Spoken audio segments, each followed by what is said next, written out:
क्यों हंस रहे हो?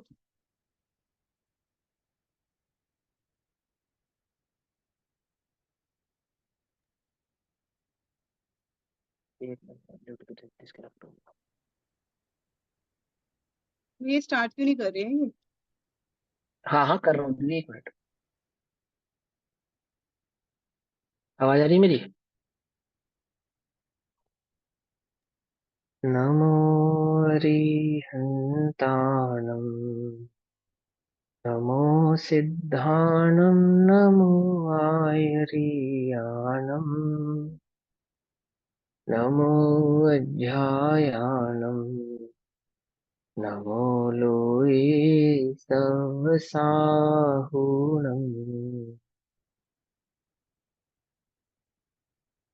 ओंकारं बिन्दुसंयुक्तं नित्यं ध्यायन्ति योगिनः। कामदं मोक्षदं चैव ओंकाराय नमो नमः।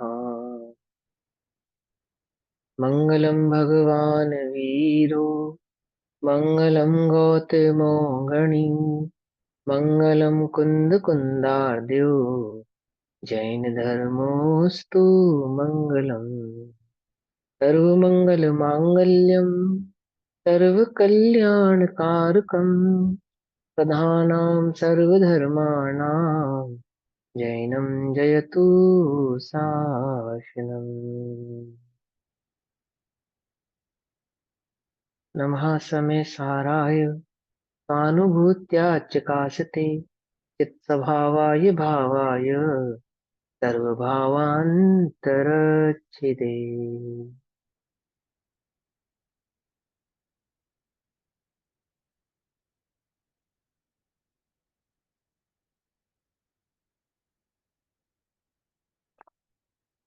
हमारी दोपहर कालीन कक्षा का विषय चल रहा है श्री समय सारजी ग्रंथ, और श्री समय सारजी का स्वाध्याय हम सभी आचार्य अमरचंद्र देव द्वारा रचित आत्मख्याति टीका के माध्यम से कर रहे हैं। आत्मख्याति टीका में निर्जराधिकार पेज नंबर 334 334 और गाथा नंबर 214 214, गाथा नंबर 214 नंबर गाथा का टीका पढ़ना था, मैं टीका चल रही है। ठीक है ना? गाथा पाठ करते हैं एक बार। आवाज आ रही है मेरी? डिस्टर्ब तो नहीं, आवाज कम तो नहीं आ रही?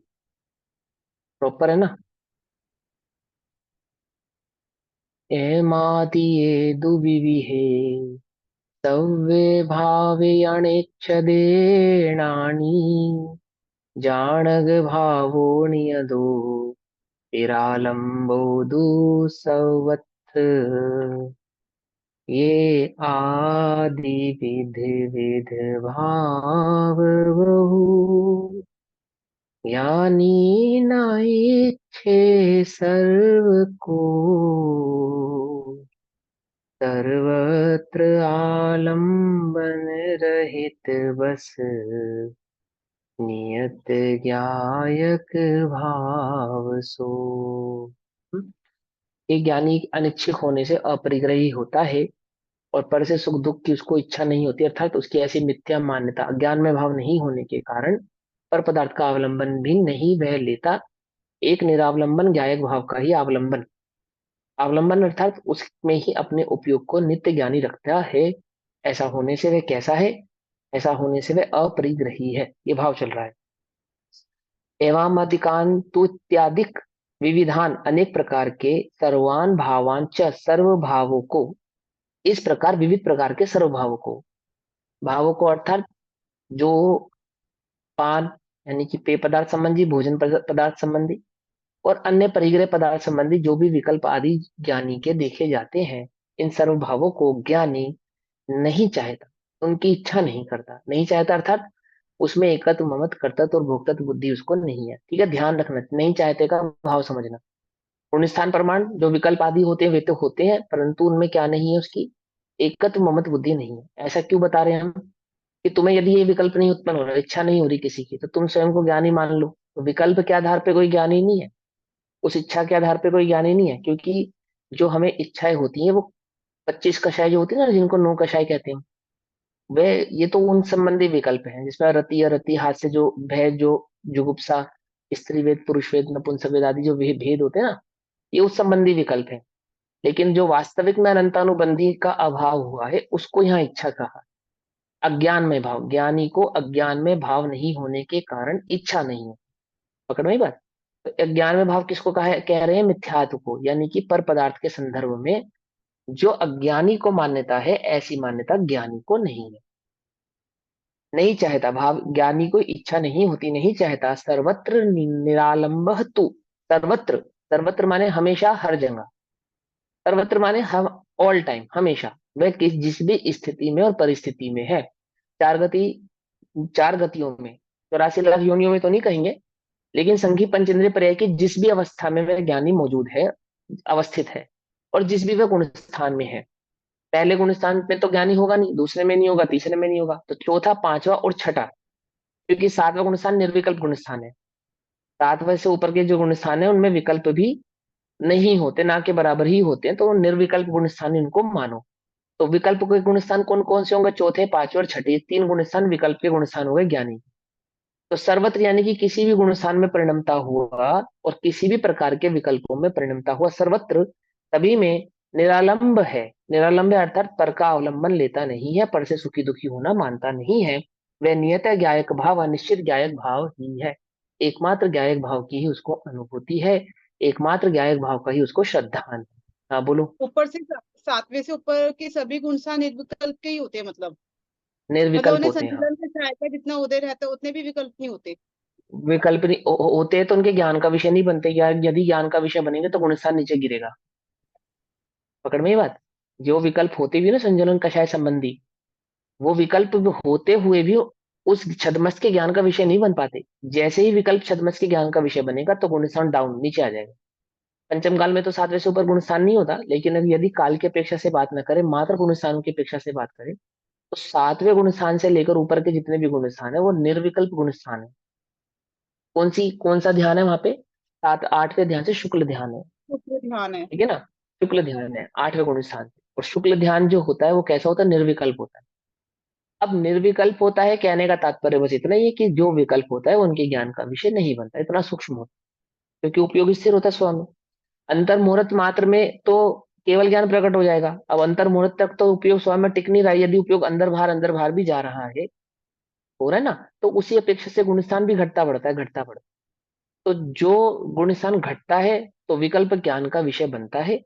जो गुण स्थान नहीं घटता है तो विकल्प भी ज्ञान का विषय नहीं बनता है। क्यों? ऐसा क्यों? क्योंकि छद्मस के ज्ञान की ऐसी ही योग्यता है कि एक बार में एक ही विषय को अपने ज्ञान का विषय बनाता है, एक ही स्वरूप को। तो जिस समय स्वरूप गुप्त है उस समय स्वरूप ही ज्ञान का विषय बनेगा, अनुभवी ज्ञान का विषय बनेगा।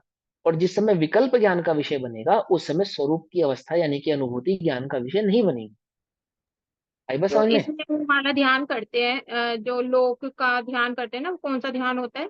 निचले गुण स्थानों में सारा, सारा वो छठे पिंडस्थ सातवें गुण स्थानों का है। पिंडस्थ वो जो जितने भी धर्म ध्यान जो होता है वो। ध्यान की, जितने भी आपने ध्यान की चर्चा पढ़ी है वो सब धर्म ध्यान की चर्चा है। और वो छठे सातवें गुण स्थान के ध्यान है। और वह भी उपयोग की स्थिरता के लिए किए जाते हैं। यदि उपयोग स्वरूप में नहीं टिक रहा है तो उस स्वरूप में टिकाने के हेतु से वो पिंडस्थ आदि जो ध्यान होते हैं, लोक आदि संस्थान आदि के जो ध्यान किए जाते हैं, हम्म। रीम श्रीम आदि के जो ध्यान किए जाते हैं, मन पे एकाग्रता का जो ध्यान किया जाता है, वो सिर्फ उपयोग की स्थिरता के लिए करते हैं। ज्ञान और ध्यान दो ही काम करते हैं ना मुनिराज। तो स्वाध्याय करते हैं, स्वाध्याय नहीं करते उस समय स्वाध्याय का चिंतन करते हैं, अनुप्रेक्षा करते हैं। अनुप्रेक्षा है ना स्वाध्याय, आमनय क्या है? स्वाध्याय है। अनुप्रेक्षा और आमनय क्या है? ये जो धर्म ध्यान के आपने भेद पढ़े हैं, उनमें एक भेद है, अनुप्रेक्षा और आमनय का एक भेद है, इस प्रकार से आमनाय ध्यान का। आपने ऐसे बताया था ना, आमनाय में तो उसका अनुभव करते हैं। स्थिरता होती है, स्थिरता करना, स्थिर होने का अभ्यास करना या स्थिर हो, वो सब आमनय के भेद है। ठीक। तो अब क्या करते हैं? यहाँ कहते हैं कि वह निश्चित ही ज्ञायक भाव ही है। टीका, इत्यादि अन्य भी अनेक प्रकार के जो परद्रव्य के स्वभाव हैं। अनेक प्रकार के परद्रव्य के स्वभाव है, कल समझाया था। इत्यादि जितनी भी पर पदार्थ की या पुद्गल की अवस्थाएं हैं, परद्रव्य के स्वभाव है अर्थात पुद्गल की जितनी भी अवस्थाएं हैं, उन सभी को ज्ञानी नहीं चाहता। पुद्गल की किसी भी अवस्था को ज्ञानी नहीं चाहे। पुद्गल माने वस्त्र आदि भोजन आदि मात्र नहीं, पुद्गल की होने वाली किसी भी अवस्था को, शरीर आदि में अनुकूलता अथवा प्रतिकूलता ज्ञानी नहीं चाहते। अथवा मौसम आदि की अनुकूलता प्रतिकूलता, सब पौद्गलिक अवस्थाएं हैं, उनको नहीं चाहते। ठीक है ना। और पाप पुण्य के उदय आदि सब क्या है, पुद्गल की अवस्थाएं हैं। पाप पुण्य के उदय क्या है, पुद्गल की अवस्था है। उन पुद्गल की अवस्थाओं को क्या नहीं चाहते, ज्ञानी नहीं चाहते। नहीं चाहते अर्थात उनमें एकत्व ममत्व कर्तृत्व और भोक्तृत्व बुद्धि को नहीं धारण करते, उसमें अनंतानुबंधी आदि भाव को नहीं धारण करते। आदि कहने का तात्पर्य पांचवा गुण स्थान होगा तो अनंतानुबंधी और प्रत्याख्यान भी नहीं होगी, और छठा गुण स्थान होगा तो अप्रत्याख्यान भी नहीं होगा, मात्र संजलन कषाय भाव रूप रहेगा। तो संजलन कषाय का स्वरूप तो आप करणान योग में जान चुके कैसा है, पानी पे लकीर जैसा। यदि विकल्प होता भी है तो उस विकल्प की ओर ध्यान नहीं देते, इग्नोर कर देते, सीधी सीधी बात। उस विकल्प में अटकते नहीं है, उस विकल्प में विचरण नहीं करते हैं, विकल्प का चिंतन नहीं करते हैं, एक ज्ञायक भाव की ही दृष्टि में मात्र करते हैं। ठीक। ज्ञानी नहीं चाहता, इसलिए ज्ञानी के समस्त परद्रव्यों के भावों का परिग्रह नहीं है। समस्त परद्रव्य के भावों का अर्थात समस्त परद्रव्य की अवस्थाओं का परिग्रह नहीं है। परिग्रह नहीं है अर्थात उनमें सुख बुद्धि नहीं।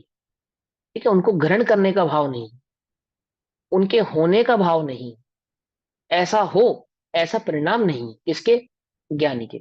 इसको कहते हैं ज्ञानी को निश्चिंत होना।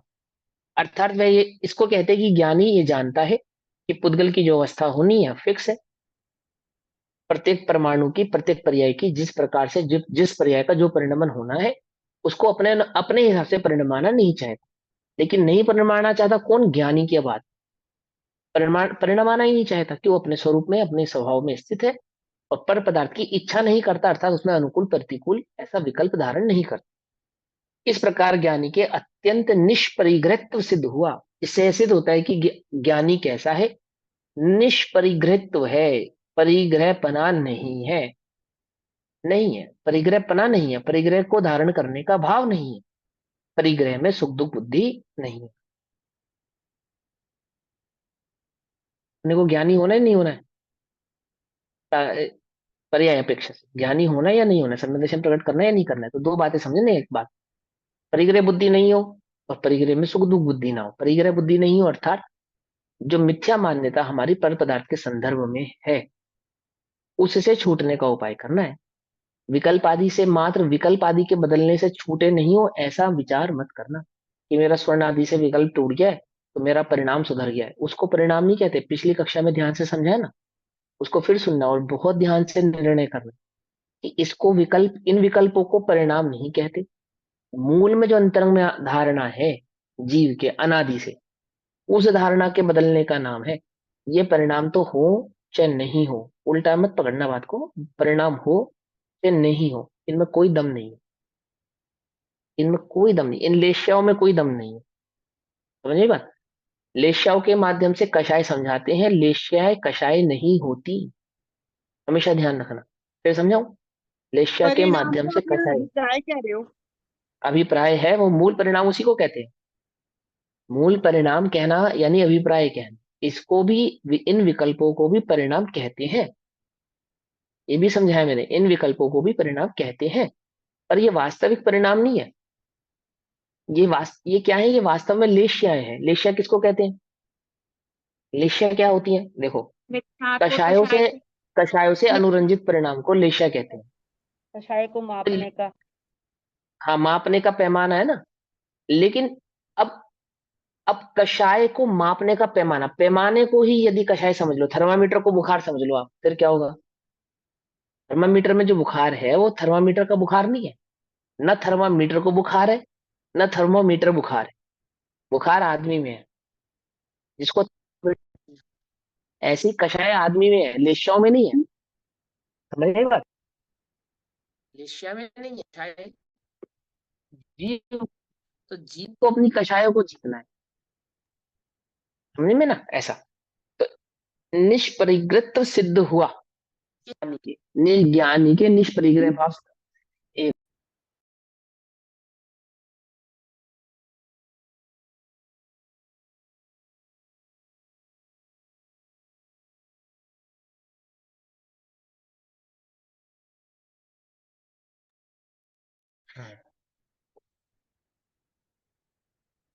हेलो, हाँ। इस प्रकार आवाज आ रही है ना, कम कम तो नहीं आ रही आवाज।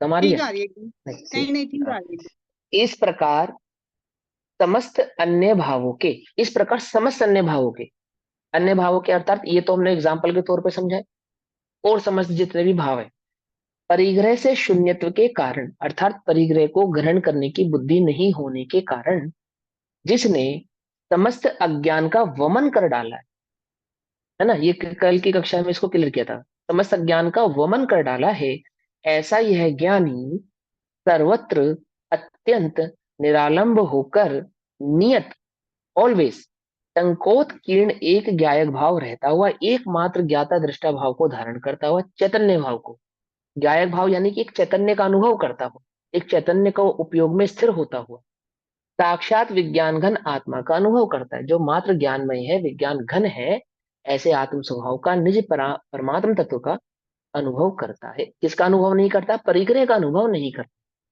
परिग्रह का अनुभव नहीं करता अर्थात पर पदार्थ का अनुभव नहीं करता। अभी हम किसका अनुभव कर रहे हैं? अभी हम किसका अनुभव कर रहे हैं? अपना अपना विचार करो, किसका अनुभव कर रहे हैं? परिग्रह का अनुभव कहलाता है ये अनुभव। जहां स्वरूप का अनुभव नहीं है वो परिग्रह का अनुभव है, सीधा अनुभव की अपेक्षा से। श्रद्धान की अपेक्षा से कहें तो ज्ञानी नित्य ही आत्मा के अनुभव में लीन है, और उपयोग की अपेक्षा से कहें तो चारित्र की अपेक्षा से कहें तो मुनिराज छठे सातवें गुणस्थान में नित्य आत्मा के ही उपयोग में लीन है। ठीक है ना? वो वहां चारित्र की अपेक्षा से अलग, वहां पे स्थिरता को कहेंगे, और श्रद्धान में श्रद्धा की अपेक्षा से कहेंगे। तो चौथे गुण स्थान में भी ज्ञानी को नित्य आत्मा का ही अनुभव है, कहने का तात्पर्य श्रद्धान की अपेक्षा। और मिथ्या दृष्टि को किसका अनुभव है? नित्य ही परिग्रह का अनुभव है। मैं शरीर हूं, ये परिग्रह का अनुभव है। शुभ अशुभ परिणामों का अनुभव, ये भाव कर्मों का अनुभव है। अथवा कर्मादि के उदय की बुद्धि, ये द्रव्य कर्मों का अनुभव है।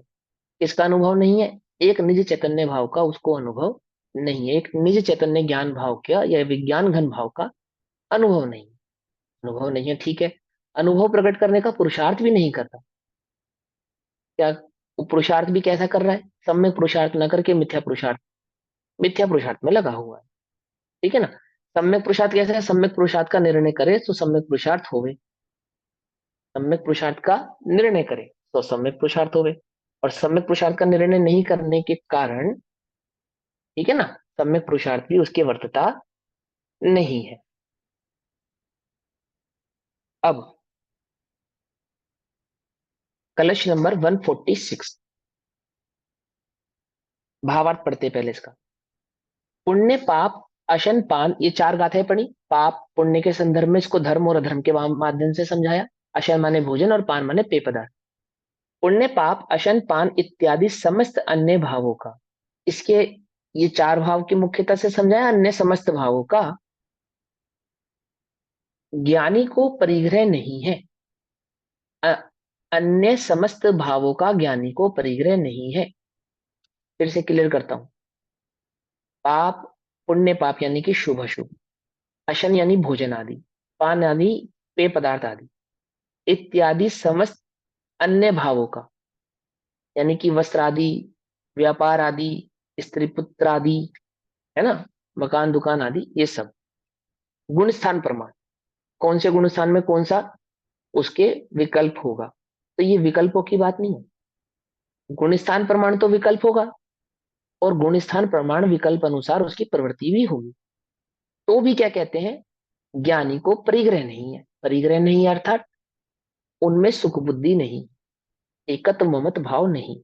ठीक है ना? उलझना नहीं इसके अंदर कि ज्ञानी को ये परिणाम ही उत्पन्न नहीं होता, ज्ञानी को ये विकल्प ही नहीं होता। छठे गुण स्थान में आहार आदि की क्रिया होती है, आहार आदि का विकल्प भी होता है, तो भी क्या कहा? उनको निर्विकल्प कहा उस आहार आदि के प्रति। चौथे पांचों गुण स्थान में प्रत्याख्यान अप्रत्याख्यान संबंधी बंध होते हैं, तो भी उनको क्या कहा? निर्बंध कहा। क्यों? क्योंकि जो मूल संसार का कारण है, ऐसे अनंतानुबंधी के अभाव के कारण क्या कह दिया? उसको निर्बंध कह दिया। ऐसे ही यहाँ पे उसको अपरिग्रही कह रहे हैं। छह खंड की विभूति को जीतने वाले सम्यक दृष्टि को भी अपरिग्रही, चौथे गुण स्थान की अपेक्षा से, पांचवें गुण स्थान की अपेक्षा से, और छठे गुण स्थान में मुनिराज तो अपरिग्रही है ही, तो भी उनको जो विकल्प है आहार आदि के, तो क्या कहा? उनको आहार आदि का विकल्प होते हुए भी उसका परिग्रह नहीं, पान आदि का विकल्प होते भी उसका परिग्रह नहीं। परिग्रह नहीं अर्थात उनमें सुख दुख बुद्धि नहीं, क्योंकि समस्त क्यों नहीं है? क्योंकि समस्त प्रभावों को हे जाने, समस्त प्रभावों को हे जाने अर्थात अपना नहीं जाने। हे माने अपना नहीं जानना, पकड़ में बात। हे, हे का अर्थ क्या होता है? अपना नहीं जानना। भाव ही नहीं होते ऐसा नहीं, होते हो तो भी क्या नहीं जानते? अपना नहीं जानते। हे जाने तब उसकी प्राप्ति की इच्छा नहीं होती, अर्थात उस परिणाम को पूर्ण करने की इच्छा भी नहीं होती है। हे जानने के कारण उसको पूरा हुए। क्यों? हे यानी कि मेरा परिणाम नहीं है, मेरा नहीं है, मेरा नहीं है तो उसको प्राप्त करने की इच्छा भी नहीं। ठीक है ना? अब आगामी गाथा का सूचक काव्य कहते हैं। आचार्य अमरचंद्र देव कलश नंबर 146 कहेंगे। ठीक, क्या कहते हैं कलश नंबर 46 में? इसी भाव को समझाएंगे और आगे की गाथा को भी समझाएंगे कि ज्ञानी को अपरिग्रही जो भाव है वह कैसा है।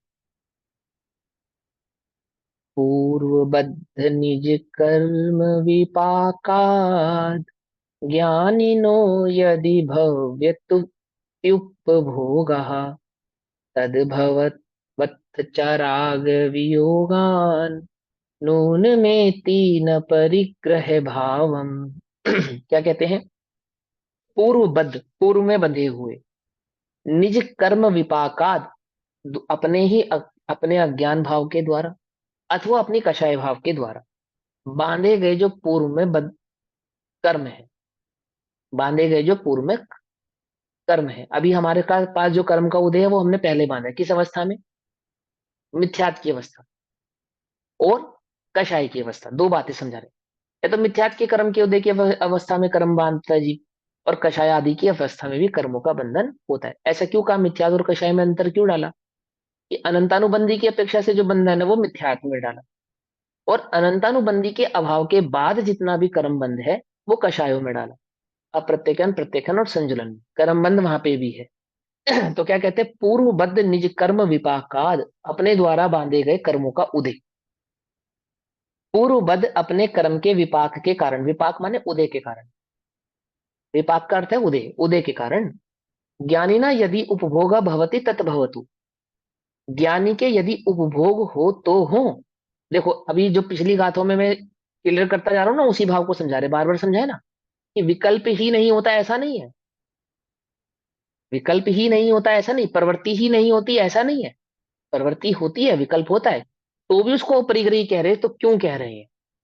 तो उसी बात को क्लियर करने के लिए आचार्य अमरचंद्र देव यहाँ पे उस कलश को कहते हैं कि तुम ऐसा मत समझ लेना कि ज्ञानी के विकल्प ही नहीं होता, ज्ञानी की प्रवृत्ति ही नहीं होती, है ना, उसको भोजन आदि वस्त्र आदि आदि आदि की कोई प्रवृत्ति ही नहीं होती। क्या नहीं होता? उसके अंदर अन्याय नीति नहीं होती। सामान्य भाव से समझे, यदि प्रथमान योग आदि की अपेक्षा से समझे, ठीक है ना, तो स्त्री और पर स्त्री का विवेक होता है, ये हो गया प्रथमान योग। और स्त्री में सुख बुद्धि नहीं होती, ये हो गया इसका द्रव्य योग, यानी कि सुख बुद्धि तो सचैतन्य भाव में ही उसकी हुई है। तो स्त्री आदि के साथ जो प्रवृत्ति है, या महल आदि भोजन आदि के साथ जो प्रवृत्ति है वो क्या है? तो आचार्य अमरचंद्र कह रहे हैं कि पूर्व में बांधे हुए कर्म का उदय है और कुछ नहीं। समझे ना? कि चौथे गुण स्थान में जो प्रवृत्ति है, पांचवें गुण स्थान में प्रवृत्ति है, छठे गुण स्थान में जो प्रवृत्ति है, वो सब क्या है? कि पूर्व में बांधे हुए कर्म का उदय मात्र है, अन्य कुछ नहीं। ये आचार्य अमरचंद्र देव अपनी शैली में इस बात को कहते हैं। पूर्वबद्ध निज कर्म विपाका ज्ञानिनो यदि भवत्युपभोगः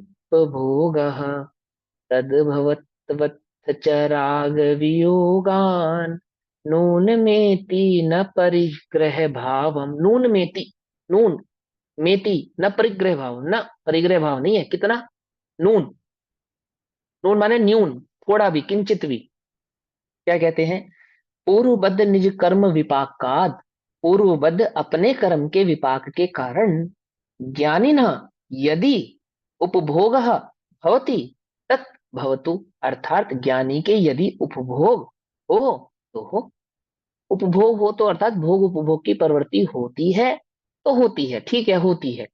अथच परंतु राग वियोगात, राग के वियोग अर्थात अभाव के कारण, राग अर्थात अनंतानुबंधी के अभाव के कारण, ठीक है ना, राग अर्थात अनंतानुबंधी के अभाव के कारण या मिथ्यात्व के अभाव के कारण। हाँ, राग माने मिथ्यात्व, ठीक है ना। मिथ्यात्व के अभाव के कारण न्यूनतम वास्तव में परिग्रह भावम नयति, वह उपभोग परिग्रह भाव को प्राप्त नहीं होता। वह उपभोग अर्थात वह प्रवृत्ति, उपभोग माने प्रवृत्ति, क्या नहीं होता, परिग्रह भाव को प्राप्त नहीं होता, अर्थात उसको हम परिग्रही है ऐसा नहीं कहेंगे। वह उपभोग कोई परिग्रह भाव को प्राप्त होने वाला नहीं है, इससे कोई ज्ञानी परिग्रही हो जाता नहीं है। ओहो, अपरिग्रही है, अपरिग्रही है। भावार्थ, पूर्वबद्ध कर्म का उदय आने पर जो उपभोग सामग्री प्राप्त होती है उसे, उपभोग सामग्री कहने में भोग उपभोग दोनों ग्रहण कर लेना, पान पदार्थ भोजन आदि भोग सामग्री, और वस्त्र आदि की जो उपभोग सामग्री, और गुण स्थान प्रमाण ही लेना, उल्टा ग्रहण नहीं करना कि मुनिराजों की होती होगी, ऐसा नहीं। गुण स्थान की अपेक्षा से, गुण स्थान क्यों कह रहे हैं, जितना जितना कषाय का सद्भाव है उस कषाय के सद्भाव के अनुसार ही प्रवृत्ति होगी। कषाय के सद्भाव अभाव के बिना प्रवृत्ति नहीं होगी। ये अब इसमें दो बातें समझना, कषाय के सद्भाव में भी प्रवृत्ति न्यून हो सकती है लेकिन अभाव में तीव्र नहीं हो सकती। क्या कह रहा हूं, कषाय के सद्भाव में भी प्रवृत्ति न्यून हो सकती है, कम हो सकती है। हाँ, वो जैसे लेशो हो द्रव्यलिंग, गई। वो जैसे द्रव्यलिंगी को होती है। वो लेकिन लेशो कषाय हो के गई। अभाव में, हाँ लेकिन कषाय के अभाव में प्रवृत्ति तीव्र होती नहीं है, न्यून ही होती है। इसलिए वहां प्रवृत्ति की अपेक्षा से कषाय को समझ समझा नहीं दिया आई मेरी जाता है। रणनीति को समझाना एक बारी वापस। जैसे द्रव्यलिंगी को कषाय का सद्भाव तो है, परंतु प्रवृत्ति कैसी है, प्रवृत्ति न्यून है नहीं, अथवा मुनिराजु जैसी है।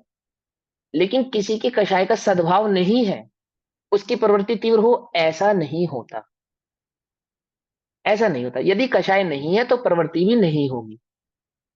ठीक है ना, यदि तीन कषायों का अभाव है तो मुनिराजो जैसी ही प्रवृत्ति होगी, ये तो नियम है।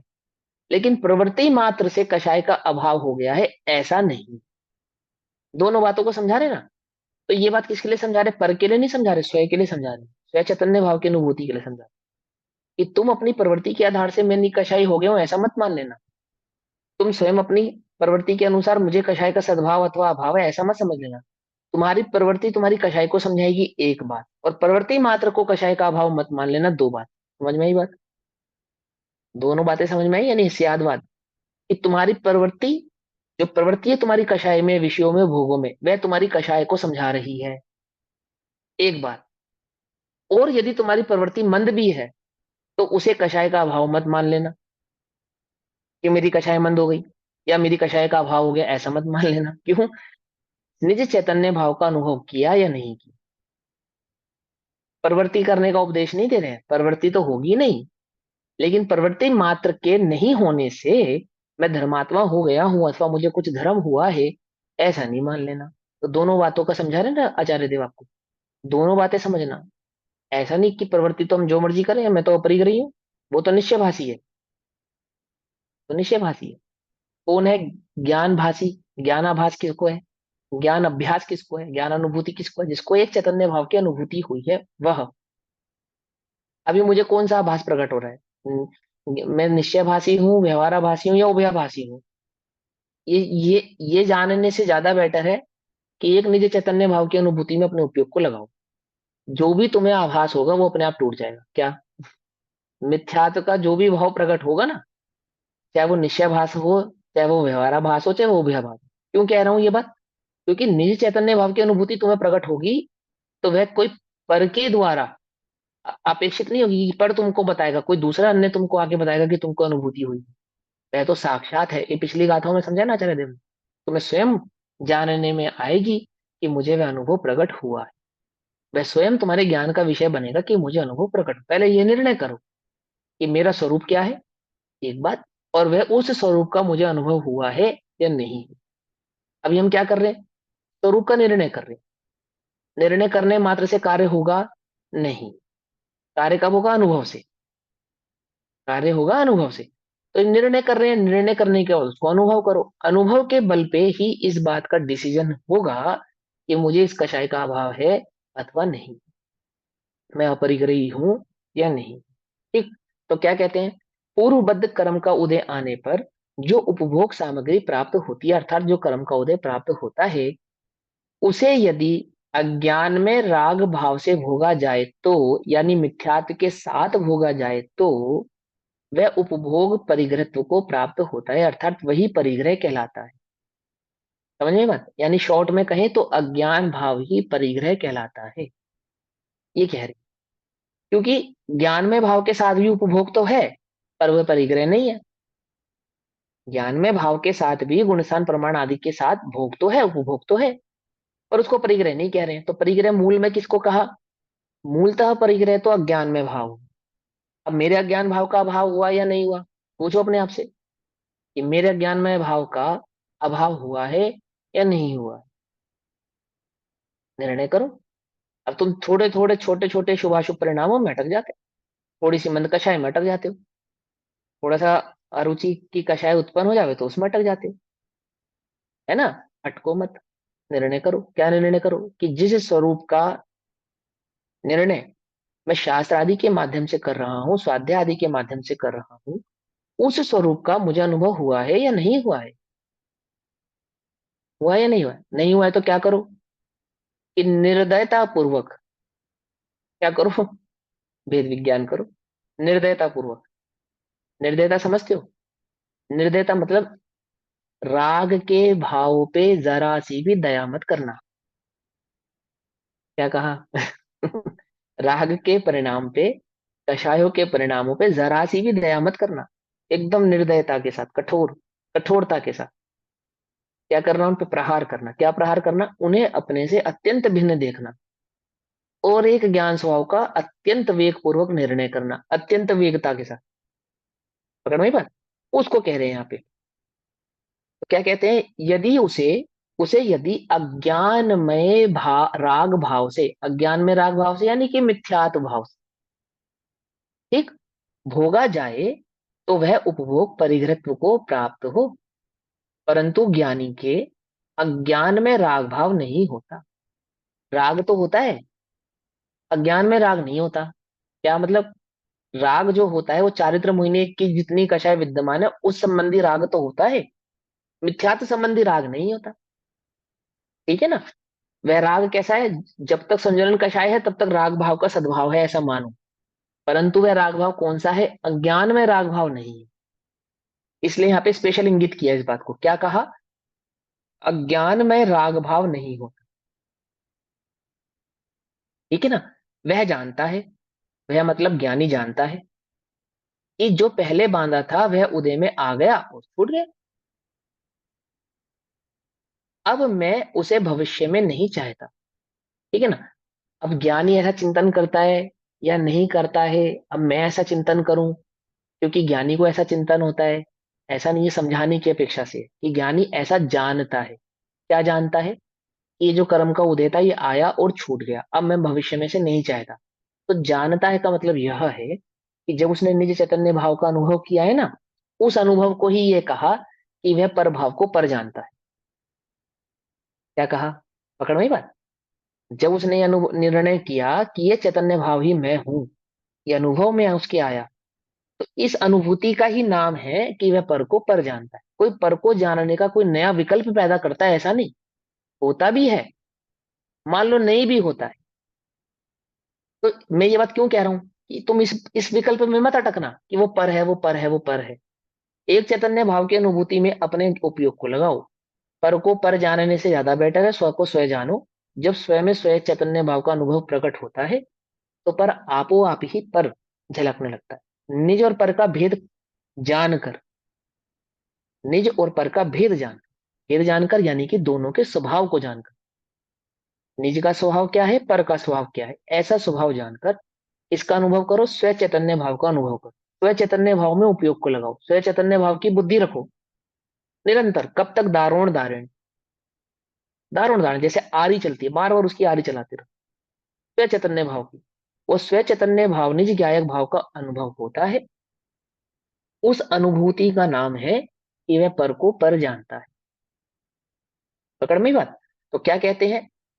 वह जानता है, वह जानता है अर्थात क्योंकि उसने अनुभूत किया है स्व को स्व और पर को पर। स्व को स्व और पर को पर जानता है मतलब विकल्प नहीं, जानता है मतलब परिणाम नहीं, जानता है मतलब उसने स्व चैतन्य भाव का अनुभव किया है। ऐसा जानना। पकड़ में आई बात? ठीक है ना। वह जानता है कि जो पहले बांधा था वह उदय में आ गया और छूट गया, अब मैं उसे भविष्य में नहीं चाहता। इस प्रकार ज्ञानी के राग रूप इच्छा नहीं है, अर्थात अज्ञान में भाव नहीं है। राग रूप इच्छा नहीं है, क्या मतलब? कि उसके अज्ञान में भाव नहीं है, इसलिए उसका उपभोग परिग्रहत्व को प्राप्त नहीं होता, अर्थात उसका उपभोग परिग्रह नहीं कहला, उसका उपभोग नवीन बंध आदि का कारण नहीं होता। कर्म आदि का परिग्रह, गति आदि का परिग्रह, योनि आदि का परिग्रह उसको होता नहीं है, या यूं कहे संसार का परिग्रह अब उसको प्राप्त होने वाला नहीं। संसार परिग्रह है, इस संसार रूपी परिग्रह का उसको क्या नहीं होने वाली? प्राप्ति नहीं होने वाली। क्यों?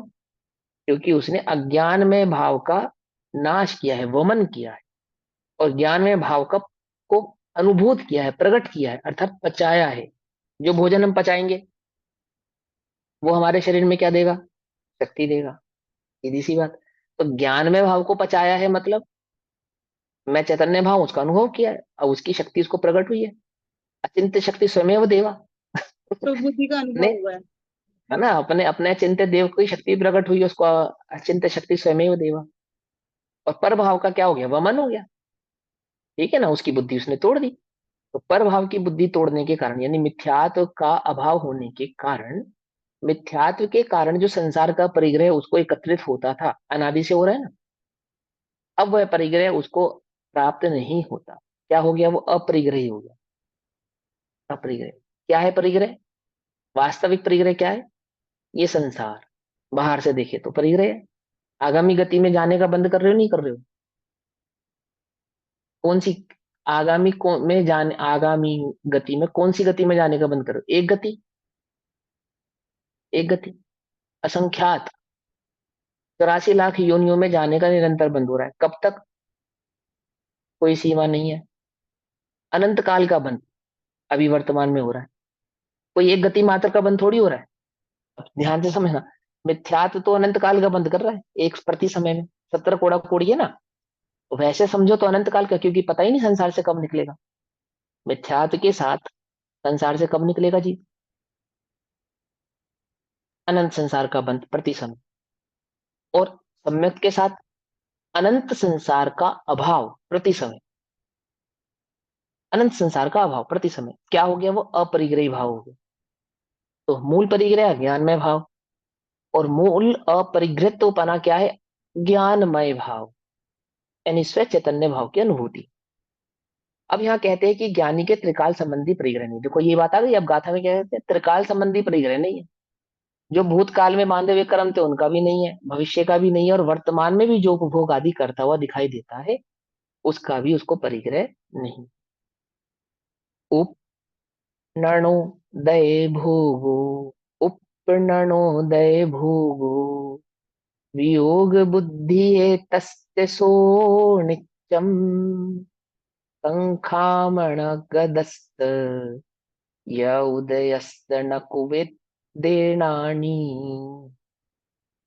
उपनणोदय भोगो, उपनणोदय भोगो अर्थात वर्तमान में उदय के जो भोग हैं वर्तमान में।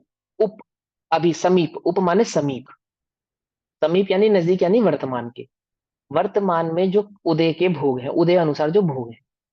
वियोग बुद्धि है, वियोग माने अभाव बुद्धि से, वियोग अर्थात अभाव बुद्धि से, तस्य उसके, वह नित्यम, नित्यम यानी सदा ही, नित्य ही, वर्तमान जो भोग उसके है, उसके अर्थात ज्ञानी के है, वह कैसा है? वियोग बुद्धि से है। वियोग बुद्धि से अर्थात कि उसमें सुख बुद्धि नहीं है। वियोग बुद्धि का अर्थ सीधा सीधा इतना है कि सुख बुद्धि नहीं। जैसे हम बस और ट्रेन में सफर करते हैं तो हमारी नहीं है, ये पूरा पक्का पता है हमें। भले ही उस पर लिखा भी है कि रेलवे आपकी संपत्ति है, ये बस आपकी संपत्ति है, आपकी सीट के नीचे बम हो सकता है, आदि आदि सब लिखा रहता है ना। सब जगह ये लिखा है आपकी है, आपकी है, आपकी है। एक बार भी हम ये नहीं कहते हमारी है। कोई अन्य उस सीट पे आके बैठता है तो भी कह देते हैं हमारी सीट है। जब तक सफर करते हैं हमारी है कहते भी हैं, लेकिन श्रद्धान कैसा है? हमारी नहीं है। समझे? जैसे रेल में, बस में, धर्मशालाओं में ऐसे रहता है ज्ञानी। भोग उपभोग की सामग्री को कैसे मानता है, मेरी नहीं है, ऐसा श्रद्धान के साथ। क्या कहते हैं कि उपभोग, उप नो दय भोगो, यानी वर्तमान में जो भोग हैं उनको वियोग बुद्धि से होते हैं, किसके? ज्ञानी के, सदा ही होते हैं। कंखामण गादस्य, आगामी बंध। कंखामणागदस्य अर्थात आगामी, आगामी बंध। उदय से, उदय को, न नहीं, उपदेश करता ज्ञानी, यानी आगामी बंध को प्राप्त नहीं होता ज्ञानी। कैसे? उस उदय के कारण आगामी बंध को ज्ञानी प्राप्त होता नहीं। साप्रंत, साप्रंत माने उदय, वर्तमान। साप्रंत यानी वर्तमान। साप्रंत उदय के भोग में जो वियोग बुद्धि ज्ञान के,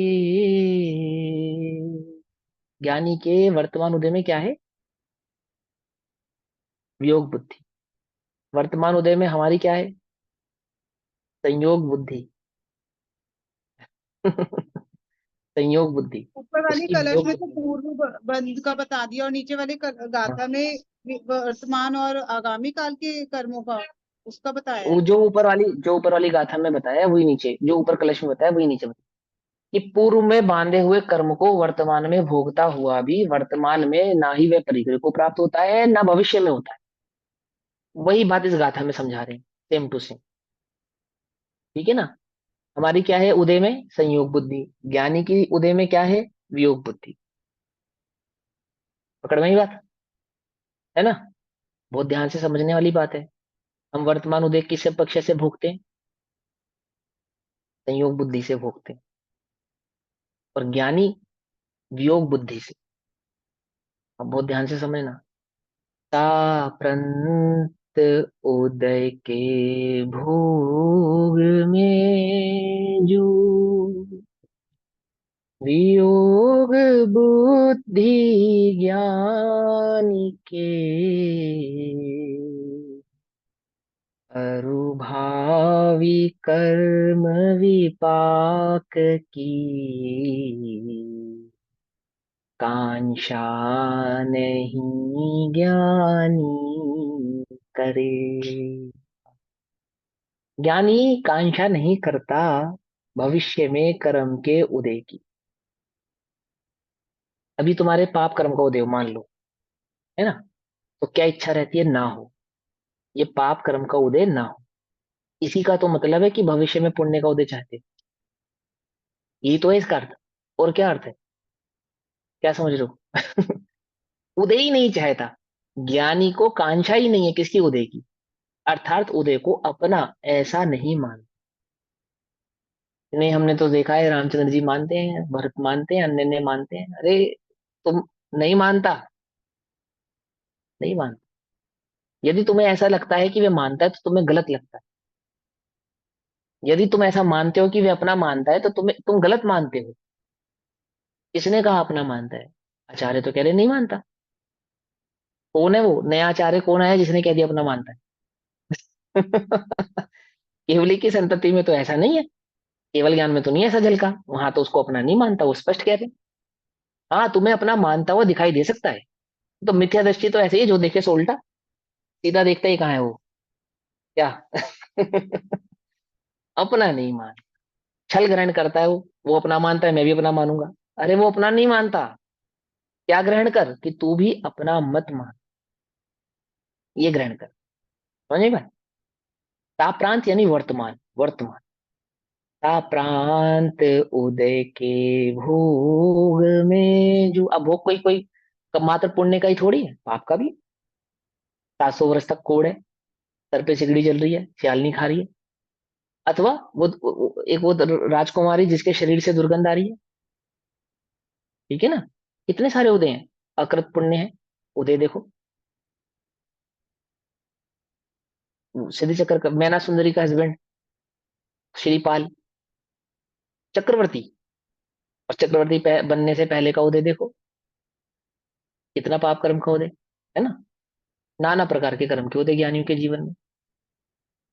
बनारसी दास जी के जीवन में, गुरु गोपाल दास वरैया जी के जीवन में कर्म के उदय, पंडित टोडरमल जी के जीवन में 35 साल की उम्र में तो चले ही गए। ठीक है ना। और कैसे, मतलब राजा के द्वारा दंडित होकर चले गए। ज्ञानी के जीवन के कर्म के उदय देखो, खाली भोगे के ही उदय हैं ऐसा नहीं है।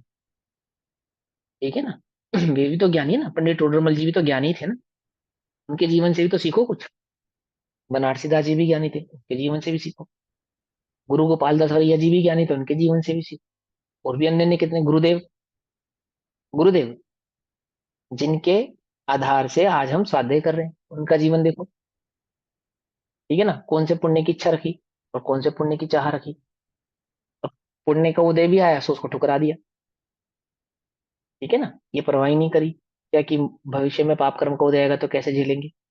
और आया भी, आया भी एक समय, 2 दिन में एक समय भोजन खा करके भी गुजारा किया। ठीक है ना। कर्म का उदय आया। ज्ञानी के क्या कहते हैं, सा प्रांत उदय के भोग में जो वियोग बुद्धि ज्ञान के अरुभावी कर्म विपाक की आशा नहीं ज्ञानी करे। भविष्य में कर्म के उदय की इच्छा ज्ञानी के होती नहीं, इच्छा नहीं होती, दैट मीन्स वर्तमान का जो उदय है उसमें एकत्व ममत्व कर्तृत्व भोक्तृत्व बुद्धि नहीं होती, बस। तो भविष्य में भी होने वाले उदय आदि की उसको क्या नहीं होती, कांक्षा नहीं होती। गाथा, उत्पन्नोदय भोग, जो उत्पन्न अर्थात वर्तमान काल के उदय का भोग है, वर्तमान में जो तुम्हारा उदय है। ठीक। तह वह तस्य ज्ञानी के नित्यम सदा ही वियोग बुद्धिया, वियोग बुद्धि से होता है, वियोग बुद्धि से होता है अर्थात एकत्व बुद्धि से नहीं होता। मेरा है ऐसा नहीं मानता, मेरे सुख दुख का कारण है ऐसा नहीं मानता। पकड़ो ये बात, एकत्व ममत्व कर्तृत्व और भोक्तृ बुद्धि वाला नहीं होता, वियोग बुद्धि इसको कहते हैं। वो आर्त और रौद्र ध्यान वाला वियोग नहीं है ये। क्या, आर्त ध्यान वाला वियोग नहीं है। ज्ञानी के सदैव धर्म ध्यान वर्तता है। ठीक है ना। तो ये वियोग बुद्धि कौन सी है, वो वियोग बुद्धि अर्थात अपना नहीं मान, ऐसा वाला। च और पर में सुख अनागत बुद्धि से, हाँ उसका नाम है वियोग बुद्धि। पर में सुख बुद्धि नहीं होने का नाम है वियोग बुद्धि यहाँ पे। वो आर्त ध्यान वाला वियोग नहीं है यहाँ पे। ठीक है ना। हम हमारा जो, हम तो हाँ जी हमें वियोग हो रहा है, वियोग बुद्धि से रो रहे हैं हम, वियोग बुद्धि से रो रहे नहीं है, वो संयोग बुद्धि है। वियोग का दुख भी संयोग, संयोगिक ही है, वो वियोगिक नहीं है। असली वियोग तो वैराग्य है, यहाँ पे तात्पर्य वियोग से वैराग्य का है, मेरा नहीं है का। और अनागत से उदयस्य अर्थात आगामी उदय की ज्ञानी कांक्षाम अर्थात वांछा न करोति, नहीं करता। आगामी उदय की ज्ञानी क्या नहीं करता, वांछा नहीं कि वर्तमान भविष्य में मुझे ऐसा सुख होवे, भविष्य में मुझे आमुक गति होवे, भविष्य में मुझे आमुक उदय की प्राप्ति हो। ज्ञान कौन नहीं करता, ज्ञानी नहीं करता। बोलो भविष्य में तुम्हें पुरुष पर्याय चाहिए नहीं चाहिए, स्त्रियों को चाहिए नहीं चाहिए, है ना। ये वो तो चाहिए, उसके बिना तो काम नहीं बनेगा। तो उल्टा नहीं पकड़ना, ज्ञानी की नहीं होती। सहजी प्राप्त हो जाती है ना, उसको निर्णय हुआ है, उसको ज्ञान स्वरूप का ज्ञान हुआ है, वो विच्छेदन विच्छेदन के चक्कर में नहीं है। अब ये उल्टा, उल्टी उल्टा नहीं पकड़ लेना बात को। क्योंकि देखो 2 प्रकार के विच्छेदन है। एक ऐसा विच्छेद होवे स्त्री पर्याय का, फिर कभी स्त्री पर्याय प्राप्त ना हो। अब एक विच्छेदन ऐसा है जो अज्ञानी नहीं, कि मैं अज्ञानी हूं, मैं भी स्त्री पर्याय का विच्छेद करके पुरुष पर्याय में आया हूं, फिर प्राप्त हो जाएगी, फिर प्राप्त हो जाएगी स्त्री पर्याय, तो नियम से होगी, पक्का होगी। ये तो नियम है 2000 सागर साधिक के अंदर प्राप्त होनी है। तेंचनी भी जाऊंगा, देवनी योनि में भी जाऊंगा और स्त्री पर्याय भी प्राप्त होगी। क्यों, यदि स्वरूप की प्राप्ति नहीं की तो। ठीक है ना। तो कौन सा वियोग चाहिए तुम्हें, बोलो भैया, परमानेंट या टेम्परेरी, कौन सा सुख चाहिए। परमानेंट करो ना, अभाव करना है तो जिन्होंने परमानेंट अभाव करने का निश्चय किया है वो आगामी मुझे पुरुष पर्याय होवे ऐसी इच्छा नहीं रखते, एक ज्ञायक भाव की दृष्टि करते हैं।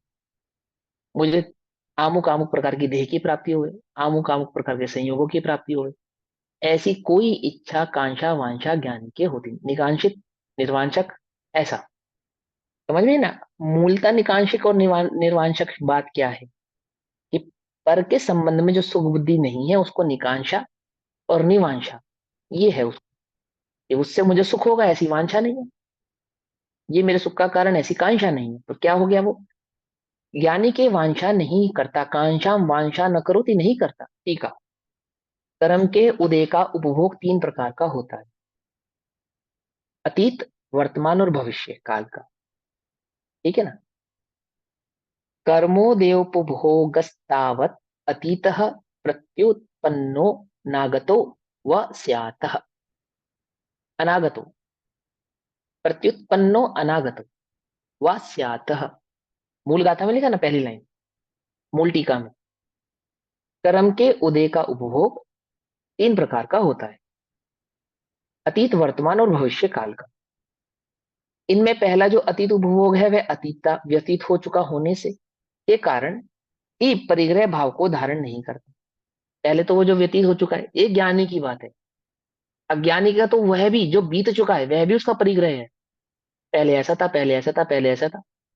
अभी किसी के साथ बैठ जाओ तो इतने भूतकाल के किस्से सुना डालेगा वो, इतने भूतकाल के किस्से सुना डालेगा कि बस वो स्वयं भूत दिखने लगता है क्या।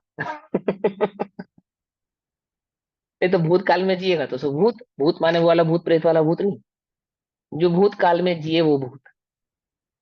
क्या कहा, समझ में आई बात। कहते कितने भूतकाल में जीते हम, पहले ऐसा था, पहले ऐसा था, पहले ऐसा था, पहले, है ना। हमारे एक भैया थे, ब्रह्मचारी भैया, बहुत मजबूत शरीर था उनका, मजबूत। तो कहते थे कि अभी तो इतना मजबूत नहीं है, जवानी में तो हम पत्थर पे हाथ मारते थे तो पानी निकाल देते थे, वो ऐसा उदाहरण देते थे। तो हम उनसे कहते थे कि वो तो हम अभी भी निकाल सकते हैं पत्थर पे हाथ मार के पानी।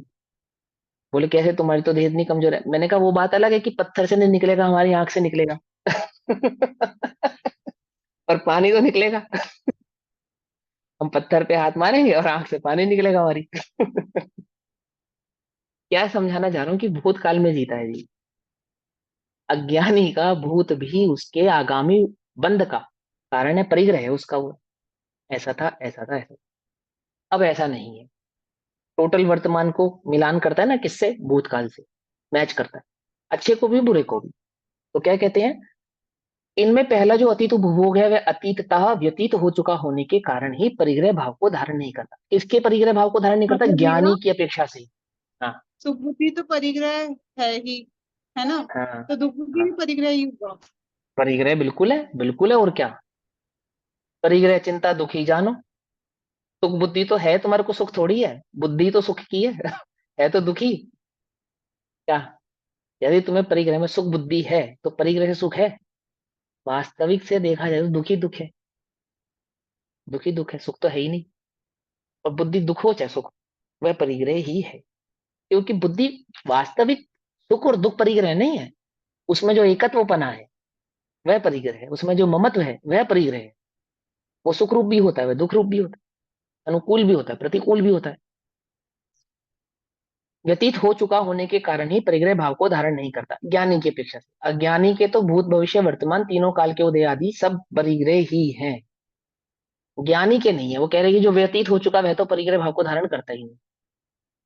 लोक में नीति है, नीति में भी ये कहते हैं, नीति भी कहती है गतम न मन्य, बीती हुई बात का जो विचार करते हैं वो मूर्ख है। पांच प्रकार के मूर्खों में एक मूर्ख होता है ये, पांच प्रकार के मूर्ख होते हैं उसमें एक मूर्ख होता है गतम, यानी बीते हुए बात की जो चिंतन करते हैं, बीती हुई बात का जो निरंतर उसमें डूबे रहते हैं, अवलोकन करते रहते हैं, वे मूर्ख कहलाते हैं।